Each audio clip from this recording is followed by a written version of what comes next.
தூண்களுக்குள் மறைந்திருக்கும் சோழர்களின் ரகசியம். இப்படியெல்லாம் கூடவா சிற்பங்களை செதுக்கி வச்சிருப்பாங்க. நீங்க பாக்குற இந்த தூண் சாதாரண தூணே கிடையாதுங்க. இந்த தூணை யாழி தூண் அப்படின்னு சொல்லுவாங்க. இந்த யாழி தூண்லயே பாத்தீங்கன்னா 4 வெவ்வேறு விதமான விலங்குகளை ஒரு சேர்த்து ஒரு யாழியோட உருவத்தை செதுக்கி வச்சிருப்பாங்க. இந்த யாழியை கஜ யாழி அப்படின்னு சொல்லுவாங்க.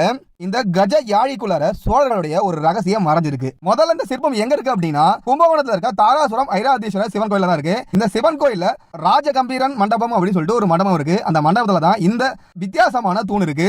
இந்த தூண்கள்ல எல்லா யாழியோட துதிக்கையும் ஒரு மாதிரி இருந்தா ஒரே ஒரு யாழியோட துதிக்கை மட்டும் வித்தியாசமா இருக்கு. அது ஏன்னா இந்த கோயிலுக்கு உள்ளார போறதுக்கான வழி இதுதான் அப்படின்னு நம்மளுக்கு சொல்லாம சொல்லுதுங்க.